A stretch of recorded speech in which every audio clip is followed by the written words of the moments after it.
चलिए इस बीच आपको बीजेपी की प्रेस कॉन्फ्रेंस में लिए चलते हैं, जहां किन मुद्दों को लेकर संबित पात्र अपनी बात रख रहे हैं वो सुनते हैं। और पाकिस्तान को हमारा साथ देना होगा और आप नफरत और क्रोध की राजनीति का विषय उठाते हैं। शर्म आनी चाहिए राहुल गांधी आपको। एक आश्चर्य का विषय है, राहुल गांधी जी ने आज कहा कि कांग्रेस पार्टी एक अलग जीएसटी लाना चाहती थी। हम एक अलग जीएसटी लाना चाहते थे। वो जीएसटी भी अलग लाना चाहते थे, वो राफेल भी अलग लाना चाहते थे, वो आईएनएस विक्रांत भी अलग कमीशन करना चाहते थे, वो हिंदुस्तान की आर्मी के लिए बॉर्डर में भी रोड्स कंस्ट्रक्ट करना चाहते थे। मगर 70 वर्षों तक सत्ता में रहने के बावजूद ये सब केवल वो चाहते थे, हुआ कुछ नहीं। क्योंकि कमीशन खा करके ये सारे काम डस्टबिन में चले जाते थे। Your performance was zero. You lived only in selling dreams. केवल सपनों को बेचना। दादाजी कहते थे गरीबी हटाना है, नानी जी कहती थी गरीबी हटाना है, पिताजी कहते थे गरीबी हटाना है, माताश्री कहती थी गरीबी हटाना है। मगर आलम यह था कि 2014 से पहले 22% लोग भारतवर्ष में गरीबी रेखा से नीचे थे और आज 12% लोग इस गरीबी रेखा से ऊपर उठ चुके हैं। और जो लोग गरीबी रेखा से नीचे रहते हैं वो अब 10% रह गए हैं। तो स्वाभाविक रूप से कौन गरीबी रेखा से ऊपर उठा रहा है और कौन केवल गरीबी हटाओ का नारा देता था और गरीबों के लिए काम नहीं करता था, इस विषय में बताने की आवश्यकता नहीं है। आप सब ने देखा होगा कि कोरोना के बावजूद 0.8% लोग जो अत्यधिक गरीब थे, कोरोना के बावजूद इस आंकड़े में किसी प्रकार की बढ़ोतरी नहीं हुई। 0.8% लोग ही उस स्टैटिस्टिक लिमिट में रहे।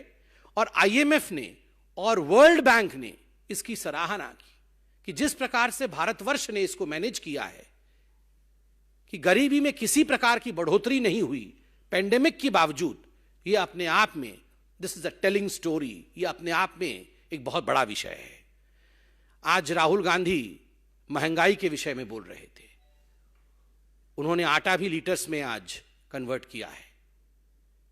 वो जानते नहीं हैं आलू मिट्टी के नीचे होता है, आलू ऊपर होता है, आटा सॉलिड है या आटा लिक्विड है, मगर बोलते हर विषय में।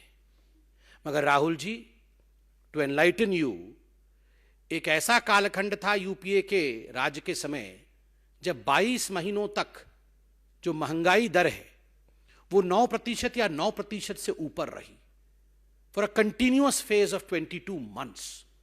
That was the red zone of India, जब जीडीपी नीचे थी और इन्फ्लेशन ऊपर थी। और एक ऐसा भी समय था for the first time the inflation in the country had gone to double digits. आज पैंडेमिक के बावजूद जिस प्रकार से 80 करोड़ लोगों तक राशन पहुंचाया गया है, पैंडेमिक के बावजूद देश ने आत्मनिर्भर बनने का ये जो प्रण लिया है, ये अपने आप में हिंदुस्तान के रिजॉल्व को, हिंदुस्तान की प्रण शक्ति को, हिंदुस्तान के संकल्प को दिखाता है। और ये जीत प्रत्येक हिंदुस्तानी का है। Together the government and every citizen of this country have worked to see to it that we rise above the pandemic. मैं आज राहुल जी आपको बताना चाहता हूं, जब आप कहते हैं कि हिंदुस्तान में कुछ नहीं हुआ, हिंदुस्तान में कोई पॉलिसी गरीबों तक नहीं पहुंच रही है, तो मैं बताना चाहता हूं कि पीएम गरीब कल्याण योजना के माध्यम से 80 करोड़ लोगों को मुफ्त अनाज मिला। पीएम आवास योजना के माध्यम से 3.52 करोड़ लोगों को पक्का मकान मिला। स्वच्छ भारत मिशन के माध्यम से 11.22 करोड़ लोगों को शौचालय मिला। उज्ज्वला योजना के माध्यम से 9 करोड़ लोगों के घरों तक एलपीजी कनेक्शन पहुंचा। जनधन योजना के माध्यम से 25 करोड़ खाते खुले। पीएम किसान सम्मान निधि के माध्यम से 11.30 करोड़ परिवारी लाभार्थी हुए, जिनको कि 2,01,000 करोड़ रुपए उनके खाते में 11 किस्तों में पहुंचाए गए।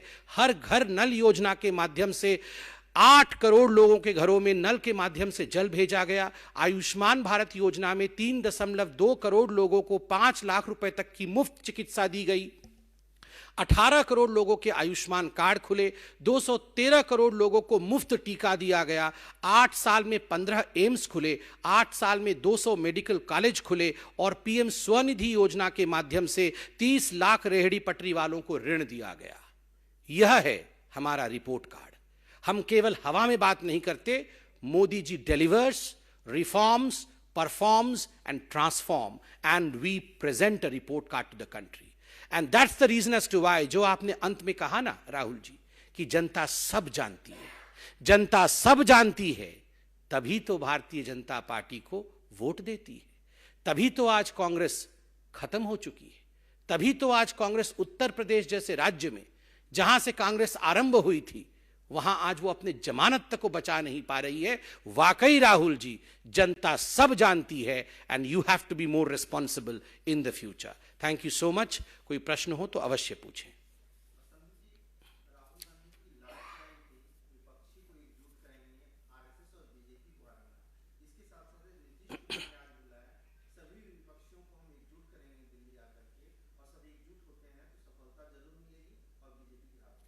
देखिए, राहुल गांधी जी चाहते हैं कि विपक्षी जो है वो एकजुट हो जाए, तो ये एकजुट करने वाला काम मोदी जी, नड्डा जी और अमित शाह जी तो नहीं करेंगे।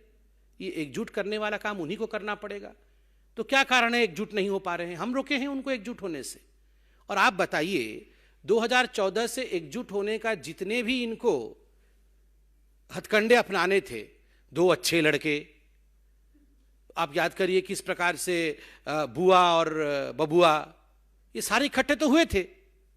तो उसके बाद भी जो, और सारे हाथ पकड़ करके बंगलुरु में खड़े भी हुए थे, उसके बाद भी क्या हुआ वो आप सबने देखा है। और वैसे भी जिसके पास कांग्रेस जाती है उस पार्टी का क्या हश्र होता है, यह भी आप लोगों ने देखा है। क्या हुआ समाजवादी पार्टी का? साइकिल आज तक नहीं चल पा रही है। क्या हुआ वहां बिहार में, यह भी आपने देखा है। क्या हुआ महाराष्ट्र में, यह भी आपने देखा है। तो स्वाभाविक है अब बाकी पार्टियों के ऊपर छोड़ दिया जाए, कौन कांग्रेस के साथ आना चाहता है, कौन नहीं।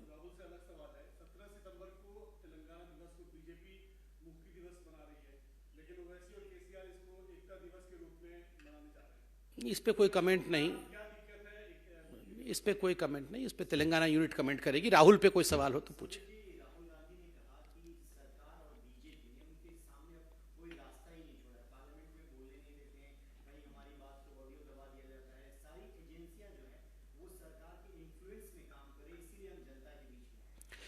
देखिए, पहली बात तो है, जहां तक राहुल गांधी ने आज कहा कि पार्लियामेंट में उन्हें बोलने नहीं दिया जा रहा है, आप मुझे दिखाइए उन्होंने बोलने की कोशिश कब की?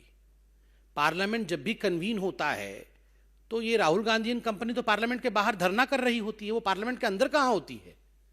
वो तो बहाने ढूंढते हैं कि कैसे हम पार्लियामेंट न जाएं। और प्रधानमंत्री जी हर सेशन से पहले एक ही अपील करते हैं, और वह भी बिना किसी भेदभाव के, कि आइए मिलकर हम हर समस्या के समाधान को ढूंढे, मिलकर बात करें, डिस्कस करें, डिबेट करें। मगर वहां पेपर फाड़ना, वहां जिस प्रकार का व्यवहार आज राहुल गांधी की पार्टी कर रही है पार्लियामेंट के अंदर, the disruptive modalities that the Congress party has adopted inside parliament, वो हमने देखा है। और कभी कभार राहुल गांधी बोल भी लेते हैं तो लास्ट में खुद ही आंख मार करके खराब कर देते हैं। पिछली बार किसानों के मुद्दे पे बोला था तो अंत में आंख भी मार दिया था।